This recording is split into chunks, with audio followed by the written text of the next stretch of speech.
चलिए दोस्तों सुनते हैं विक्रम और बेताल की कहानी में जो हमें पहली पुतली मिली थी रत्नमंजरी, उसके बारे में। रत्नमंजरी जन्म तथा सिंहासन प्राप्ति। पहली पुतली रत्नमंजरी राजा विक्रम के जन्म तथा इस सिंहासन प्राप्ति की कथा बताती है। वह इस प्रकार है। आर्यावर्त में एक राज्य था जिसका नाम था अम्बावती। वहाँ के राजा गंधर्व सेन ने चारों वर्णों की स्त्रियों से 4 विवाह किए थे। ब्राह्मणी के पुत्र का नाम ब्रह्मवीत था।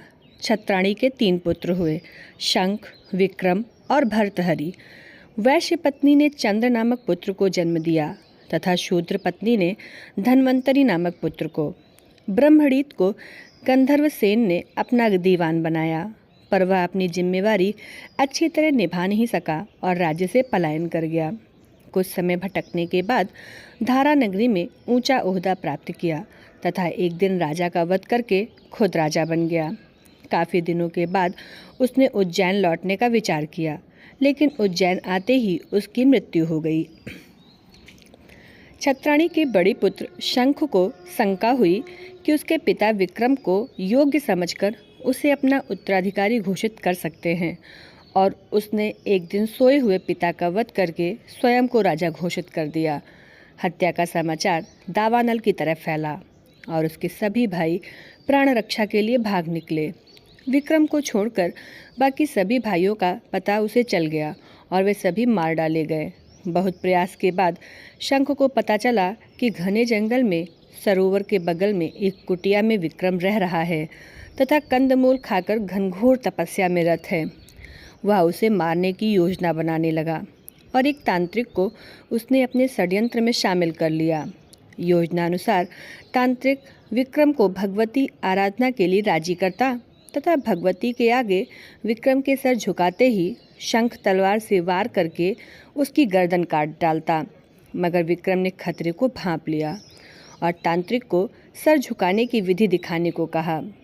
शंख मंदिर में छिपा हुआ था। उसने विक्रम के धोखे में तांत्रिक की हत्या कर दी।